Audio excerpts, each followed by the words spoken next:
Now, right now, I'm going to talk about how I make my requests upon the universe, how I do my prayers. Now, I'm not going to talk about everything I do when I do a prayer, but I'm going to give you a little bit. I'm just going to share with you how I speak when I'm talking to God. When I'm speaking to my ancestors, I talk to God and I speak to my ancestors like I'm talking right now. Okay? If I am happy, I sound happy.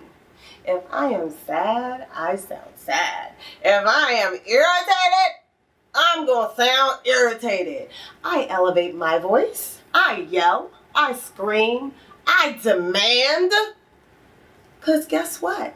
They work with me. You know, they are my friends.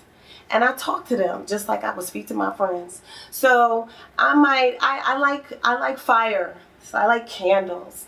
And I like crystals. As you can see, I have natural stones and crystals. And when I pray, I might use crystal stones, essential oils, candles. And I pray and I might anoint a candle with a nice essential oil. And as I am anointing that candle, I'm praying and I'm talking to God and I'm talking to my ancestors. And I always begin with thanks. When I write in my journal, I write to my ancestors and I write to God, and I always begin with thanks. I am always beginning with something that I am grateful for, and it is not hard for me to think of what I am grateful for. Sometimes we spend so much time going after the big things that we miss the small miracles that happen. Miracles happen every day, all day. I remember at one point I used to write down my prayers. So I used to chant every day for an hour. And then one day a week I would chant for 3 hours. It was every Thursday morning I would chant for 3 hours. And I would write down in my journal everything that I was praying for, and then I would mark it off as it would happen. And there were little things, not big, grandiose things. I would pray for little things to manifest. And I would just chant, and one by one, I was marking them off. You know, sometimes I would scratch them off because I wasn't so clear about my desire. And I was like, I don't really want that, you know. And we're going to talk about that as we work together. We're going to talk about getting clear about what it is that you want. But this is another way that I would talk about what I desire, and I would go after what I desire. And I do a happy dance. Whenever I get what I desire, I do a happy dance, and I'm not going to demonstrate what that looks like, but I am joyful inside, and I smile, and I might do something like this, okay, but I'm standing up, okay, but I do the happy dance. You know, I do the happy dance when I find a penny, and I really do a happy dance if I find a silver coin, okay? Don't let me find a bill. I'm going to be doing the hustle, okay? So I celebrate all of the miracles. You might think finding a penny, how is that a miracle? But you know what? Finding a penny is a miracle, you know? I celebrate the little things. So as I begin my prayers, I always begin with thanks. As I begin my journal entries, I always begin with thanks. Thank you for everything. Thank you for the guidance. If you can't think of anything, thank you for guiding me, because God and your ancestors are guiding you. So I always begin with thanks. I talk to them the way I would talk to anybody. I am absolutely, totally Rorree with God and with my ancestors. So I hope that helps you, because a lot of people ask me, well, how do you make a request? You just make it, you know, and sometimes I don't say, can I have this, or God, please give me that, or ancestors walk with me on this, whatever.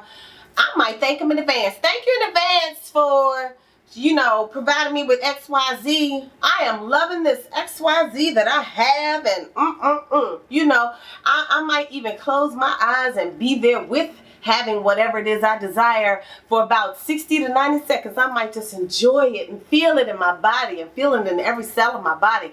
But you'll learn more about that when I teach you more about manifesting your desires on purpose.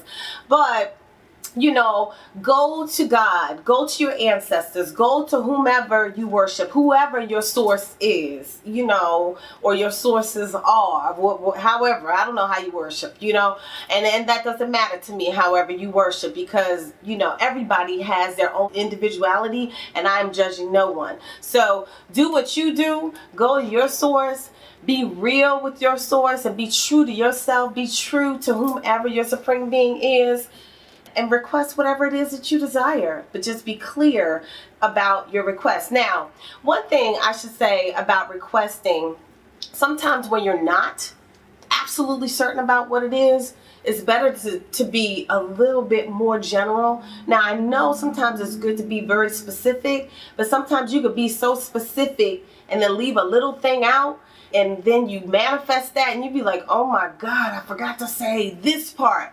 So sometimes I might say, I really desire XYZ, and I want it to be in my highest good. I might say, God, my ancestors, can you please work with me and my mate, because he ain't here yet, you know what I mean? So work with both of us, prepare both of us for one another, and please allow it to be someone and we serve each other's highest good or something. I don't know. But I always want it to be in my highest good, what it is that I manifest. So that's one thing that I want you to add to your prayers, is that whatever it is you're asking for, be within your highest good. Okay? All right. So anyway, those are my 2 cents about requesting your desires upon the universe. The one that I think speaks to the power of your abilities most easily is the issue of a knee issue with me. Some years ago, my 2 daughters had gotten a little Bashan freeze that, for the love of God, I could not housebreak. And for an extended period of time, they went to go visit their dad for a few weeks. And I'm here to take care of this dog. And so I went to go take him outside to try to get him to go to the bathroom, and he goes running out the door. Well, I've got these loose sandals on, and I go to try and chase him and trip and fall down my brick stairs in my front, out in front of my house. And I sprained both knees and my left ankle. I literally could not put any weight on it. Fortunately, I had my cell phone on me. Actually, no, I didn't. I had to physically drag my body up the stairs, up the walkway, up the stairs, back into the house, down the stairs to get to my cell phone and call my kid's dad and said, oh my God, I fell. I've fallen and I can't get up. And, I'm laying there in the bed. I'm wretched in pain. He comes over and he's like, did you go to the hospital? And I was like, I didn't even think of that. And he's like, you need to go to the hospital. So, of course, they get me to the hospital. And sure enough, I'm in an immobilizer. And on both knees, a brace on the left knee, and crutches. And so this was my new accessory outfit for the next 3 weeks. Now, at the time, you weren't living back in Maryland. I think you were still in Texas. And it just so happened that you were visiting your mom's house in about 3 weeks. And I had, been going around with the crutches, and it's things didn't just seem like they were getting any better. And it was so bad that I had gone back to the emergency room about 2 or 3 days before you came to visit to have them check it, because I was like, it's still so sore. I can't put any weight hardly on, my knees and on my ankle, especially the left one. Did it break? Because, it just seemed to me like after 3 weeks, I should have been able to put more weight on it after that. And they were like, no, you just really messed up your ankle. You should just let the dog go. You didn't really like him anyway. So,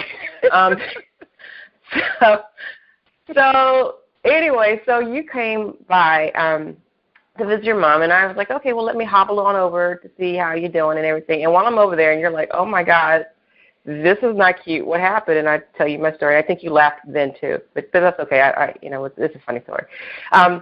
But I'm sitting at your kitchen table, and you said, well, would you like me to work on your knee? And, I'm kind of like, sure, well, whatever that means, go do your thing. And so I put my left knee up, my right knee up, leg up, and you did your work there, and then I put my left leg up, which is the one with the bad ankle and the knee. And I remember you're doing it, and you're like, wow, can you feel that? It feels like a construction zone. And I'm like, I feel nothing. I'm running my mouth to your mom. But, you keep doing it. It's all good. So I'm enjoying the conversation and everything. And we, communicate, have fun, reconnect and everything. And then I get back on my pair of crutches, and I hobble home. Well, the next day, I was able to stand up on my right leg without any pain whatsoever. And I'm like, oh, wait a minute. Like 2 or 3 days ago, I was literally just back at the emergency room because I was struggling putting weight really on either leg. But, I could only put a little bit of weight on the right leg, no weight at all on the left leg. And it was after 3 weeks. Like my underarms were getting pained. I actually wanted to do some mini work there. Because, with crutches, you bearing on that weight underneath your arm, it hurts. But I was surprised. I'm like, wait a minute, the next day, I can actually put weight on my right leg. Hold up now. And sure enough, by the end of that day, I was able to let go of using the cane on the right-hand side and just kind of hobble around a bit with the left one because it was starting to get a little bit better with the left leg too. By the day after that, I still had both canes that day, but the day after that, I was able to let go of the cane on the right hand and just kind of walk limping on my left leg. And then by the third day, I didn't need the cane at all. And by the fourth day, the immobilizers and the braces that I had on the left leg were gone. And I was like, now this is a trip. For 3 weeks I've been in pain and can't move and, pain in my legs and pain in my underarms with the crutches and so forth. So much so that I go back to the doctors because I'm thinking my legs are actually broken or I got a fracture, what is it, one of those minute fractures or something in my ankle. It has to be because it was so painful and it just, they're giving me, I don't know, whatever those ridiculous pain medicines that they give. I think Vicodin or something like that. I mean, nothing was working. And I was like, here Rorree comes, and, she does. I lovingly call it her magic mojo. I was like, here she does her magic mojo on my leg, and within a few days, not only is it to the point where I can bear weight on it, so it feels like it's getting better, I'm actually able to let go of the crutches and walk with no problem. So, after that, it was kind of unfortunate for Rorree because I was like, Rorree, I got a pain. I need some magic mojo. Help me, please. But no, it's been a tremendous. And I tell people that story, and I was like, look, I can't tell you what she does. All I know is that whatever is working with her, she's really the only person I have experienced that whatever it is she's doing, it works. And and I am into metaphysics. I've actually gotten into it through you and learned more about it, and it really is the energy healing and so forth has really opened me up, and I've become more sensitive and aware to it. But even as I've gone to different people for healing and understanding and things of that nature, you really are the only person where I get these really intense, really deep, and almost immediate results with. With other folks, I might get something, but it may take a minute, or I kind of have to look for the healing. With you, it's always so immediate, and it never gets old. I'm never stopping. I never get unamazed by, wow, what did she do? It's just incredible.